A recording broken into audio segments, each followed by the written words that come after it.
Tonight on The Edge, days after a 5-year-old boy died during a hyperbaric chamber explosion in Troy, there are more questions than answers. The Oxford Center promotes treatments for a variety of ailments, but we're learning very few are recognized in the world of medicine as effective therapies. And Fox 2's Jessica Dupneck joins us live in studio with more on this really unregulated industry. Jessica, not many people realize that either. Yeah, we didn't either until we did some digging and found out there is no state oversight or federal oversight for that matter on these facilities, and that the Oxford Center where this little boy died was advertising to treat conditions like autism, mood disorders, even reading problems without any collective scientific merit that we could find.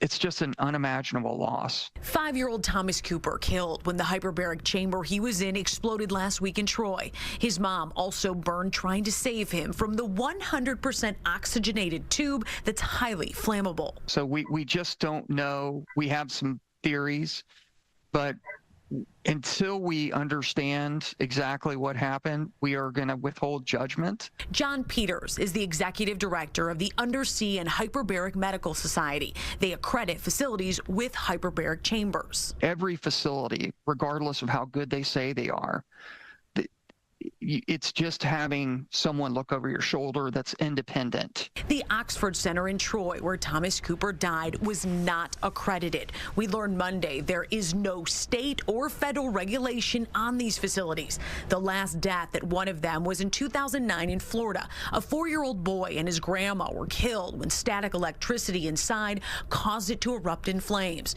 2 employees charged with manslaughter. Almost all of the hyperbaric accidents that have occurred around the world have a human error, human factor. The Oxford Center has 2 locations, the one in Troy temporarily closed. It boasts that hyperbaric chamber therapy can help with more than 100 conditions and diseases, including autism, ADHD, anxiety, and cancer.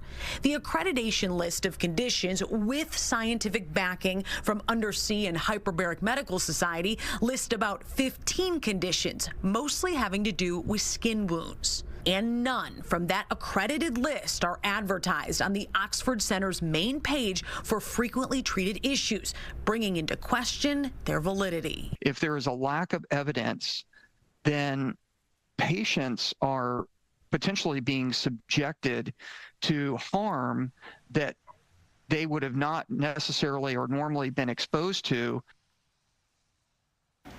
So Thomas Cooper's mom's little boy who passed, they did hire Fire Law, presumably for a civil suit. But Troy police are involved.